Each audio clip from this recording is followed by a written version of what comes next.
IAS पूजा खेडकरची आई मनोरमा खेडकर यांनी मुळशी तालुक्यातल्या काही शेतकऱ्यांना धमकवल्याचा व्हिडिओ समोर आला होता। त्यांच्या हातात पिस्तूल आपल्याला दिसत होती।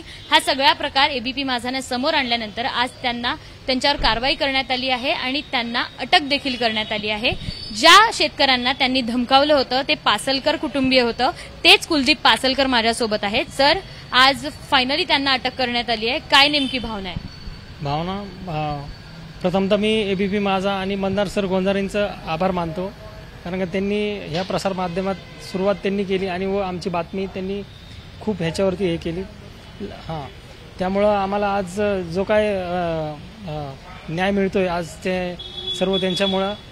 आणि दुसरी गोष्ट जे पोलीस प्रशासन आहे त्यांनी योग्य ते कारवाई केलेली आहे आणि अजूनही पुढे करतील, जे काय असेल ते त्यांचे पुढील कारवाई ते करतील। आणि दुसरी गोष्ट म्हणजे याच्यात असं आहे की त्यांनी खूप आम्हाला हे केलं होतं, त्रास दिला होता आणि त्यामुळं आम्हाला हे कठोर पाऊल घ्यावं लागलेलं आहे। आणि याच्या आधी आम्ही खूप वेळा त्यांनी त्रास दिलेला आहे आम्हाला। पण आज जेव्हा कोर्टात त्यांचे वकील सांगत होते की हा व्हिडिओ त्यांनी कोर्टात दाखवला आणि त्याच्यानंतर त्यांनी दावा केलाय की तुम्हाला धमकवलं नाहीये असा, तर काय नेमकं घडलं होतं त्यावेळेस? त्यांचा दावा आहे की आम्ही धमकावलं नाही असं।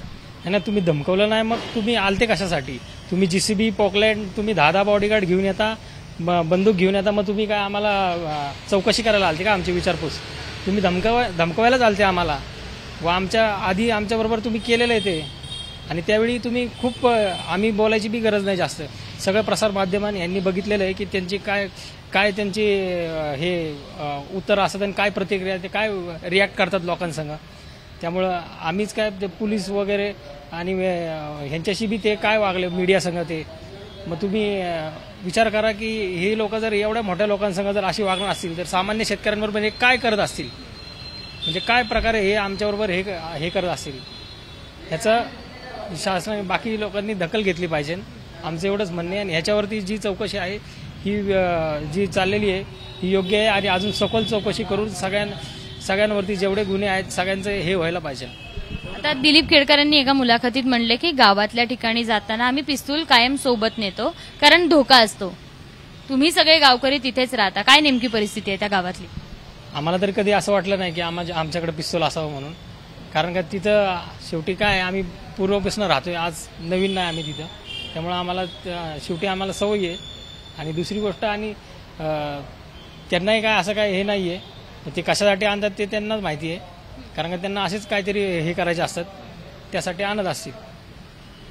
आता हे प्रकरण समोर आलंय, तुमच्या कुटुंबियांना काही धोका जाणवतो किंवा तुमच्याशी कोणी काही अशा तिराईक माणसाने संपर्क साधण्याचा प्रयत्न केला?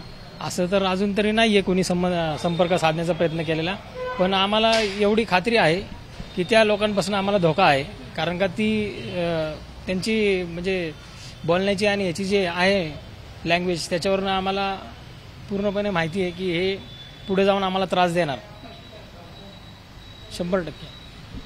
आता खेडकर कुटुंबियांचं सगळं प्रकरण समोर येत आहे, त्यांचे एक कारनामे समोर येत आहेत, पण पासलकर कुटुंबियांना कुठेतरी धोका त्यांच्यापासून जाणवतोय। कॅमेरामन राजेश बिडकर सोबत शिवानी पांढरे, एबीपी माझा, पुणे। एबीपी माझा, उघडा डोळे बघा नीट।